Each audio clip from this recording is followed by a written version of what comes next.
ఈటీ ప్రేక్షకులకు సంక్రాంతి శుభాకాంక్షలు. గత శాసనసభ ఎన్నికల్లో బీఆర్ఎస్ ప్రభుత్వము పోయి కాంగ్రెస్ ప్రభుత్వం వచ్చింది.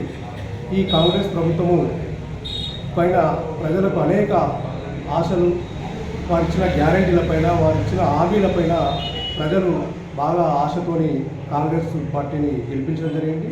ఆ విధంగా రాష్ట్రంలో కాంగ్రెస్ పార్టీ అధికారంలోకి వచ్చింది.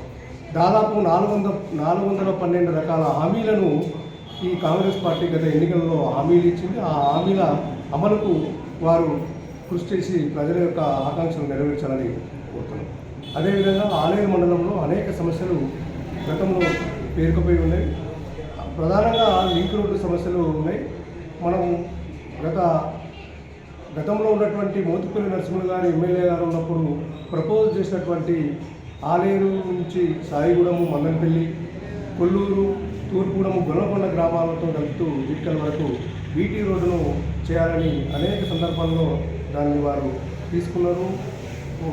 తీసుకున్న హామీని ఇప్పటి వరకు కూడా నెరవేర్చలేదు. కేవలం అది సాయిగూడెం నుండి సోమరాజుబాయిగూడెము, సాయిగూడెము ప్లస్ మన్ననపల్లి వరకు బీటీ రోడ్డు సౌకర్యం కలిగింది.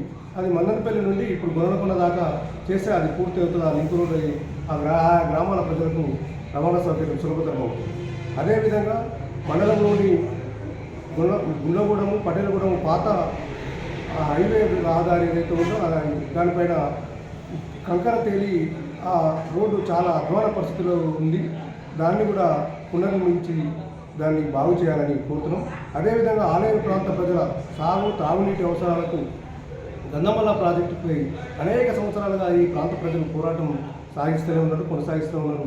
అది ఈ కాంగ్రెస్ ప్రభుత్వ హయాంలోనైనా గంధమల్ల ప్రాజెక్టును సాధించి ఆలేరు ప్రాంత ప్రజలను త్రాగునీటి నుంచి ఆ కరువు ఏదైతే ఆ కొదవ ఉందో ఆ కొదవ తీర్చాలని ఈ సందర్భంగా తెలియజేస్తున్నాం.